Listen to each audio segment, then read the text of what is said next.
Plagiarism avoid करना इतना easy भी नहीं है और इतना टफ भी नहीं है, बट अगर आप प्लेजरिज्म अवॉइड करने की कोशिश करेंगे विदाउट प्रॉपर रिसर्च, कि आप चाहेंगे कि सिर्फ मैंने 2-3 लाइंस पढ़ी हैं और इन्हीं को पढ़ के मैं अपनी वर्डिंग में रिफ्रेश कर लूँ, then there will be a lot of difference between आप प्रॉपर जो एक्चुअल कंटेंट होगा और जो आप लिखेंगे उसकी क्वालिटी में बहुत ज़्यादा डिफरेंस होगा। और फिर यही है कि आप तो सिर्फ उसके वर्ड्स के सिनोनिम्स होंगे उनको यूज़ कर लेंगे, उनके वर्ड्स की जगह पे कुछ और जो एक्चुअल कंटेंट में वर्ड्स यूज़ किए होंगे उसकी जगह उसके वर्ड्स रिप्लेस कर लेंगे। But if you want to be a real and professional writer, then you should research before doing rewriting, paraphrasing और एनीथिंग। प्लेजरिज्म अवॉइड करने के लिए सिर्फ हमें री राइटिंग कर लेना ही is not enough. We can use also the process of coding. हम कोडिंग भी कर सकते हैं कि जिससे हमने लिया, जिस रिसोर्स से लिया हमने, हम उसको कोड कर दें, हम उसके ऑथर को क्रेडिट दे दें। यहाँ से भी प्लेजरिज्म अवॉइड हो सकता है। But most of the software से टूल्स जो होते हैं, जब वो प्लेजरिज्म चेक करते हैं उसके अंदर कोई फाइल या कोई कंटेंट कुछ भी रन किया जाता है टू चेक द प्लेजरिज्म, तो फिर वो जो कोड किया हुआ होता है ना,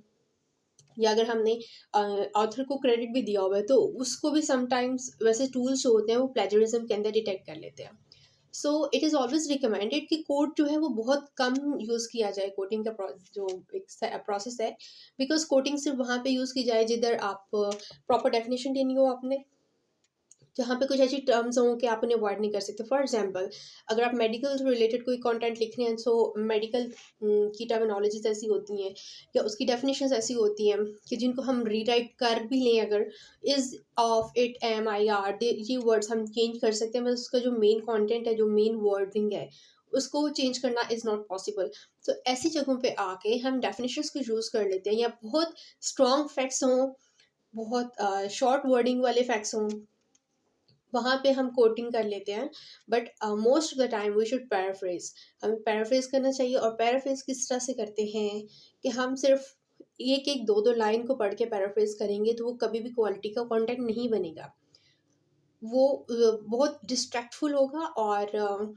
रीडर इंगेजिंग बिल्कुल भी नहीं होता वो फिर, क्योंकि आपने आगे पीछे जो लिखा है वो कुछ और चीज़ होती है, अंदर से आप एक पैराग्राफ के अंदर आपने 3 लाइन्स जो हैं उनको आपने रिवर्डिंग करके उसका प्लेजरिज्म रिमूव कर लिया,